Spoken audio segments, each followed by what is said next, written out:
Hello friends, Pratichi লাইফস্টাইলে তোমাদের সকলকে ওয়েলকাম। আশা করছি তোমরা খুবই ভালো আছো আর আমিও খুবই ভালো আছি। আজ বলবো যে একজন সন্তানকে বড় করতে গেলে আমাদের কিছু উপদেশ দেওয়া দরকার।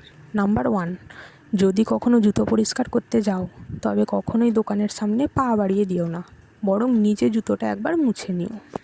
নাম্বার 2, কখনোই কাউকে কাজের লোক, বুয়া ইত্যাদি নামে ডেকো না। মনে রেখো, তারাও কারো না কারোর ভাই, বোন, মা, বাবা। তাদেরকে সম্মান দিয়ে ডেকো। নাম্বার 3, বয়স, শিক্ষা, পদবীর দিক দিয়ে কেউ ছোট হলেও কাউকে ছোট করে দেখো না, নইলে তুমি ছোট হয়ে যাবে।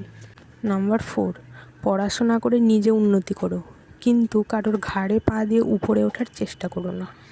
নাম্বার 5, কাউকে সাহায্য করে পেছনে ফিরে যেও না, সে লজ্জা পেতে পারে।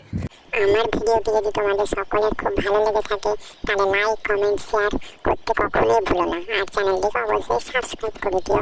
নাম্বার 6, সবসময় পাওয়ার চেয়ে দেওয়ার চেষ্টা করো বেশি। মনে রেখো, প্রদানকারীর হাত সর্বদা উপরেই থাকে। নাম্বার 7, এমন কিছু করো না যাতে তোমার বা তোমার পরিবারের উপরে কেউ আঙুল ওঠাতে পারে। নাম্বার 8, ছেলে হয়ে জন্ম নিয়েছো, তাই দায়িত্ব এড়িয়ে যেও না। নাম্বার 9, তোমার কি আছে তোমার গায়ে লেখা নেই, কিন্তু তোমার ব্যবহারই দেখা যাবে তোমার পরিবার কোথায় আছে এবং সেখান থেকে তুমি কী শিক্ষা পেয়েছো।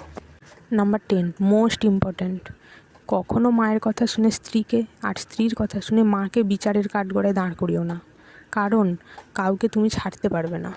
শেষে বলবো, এই জিনিসগুলো আমাদের সকলের জানা অত্যন্ত জরুরি এবং সেই সাথে মেনে চলাও জরুরি।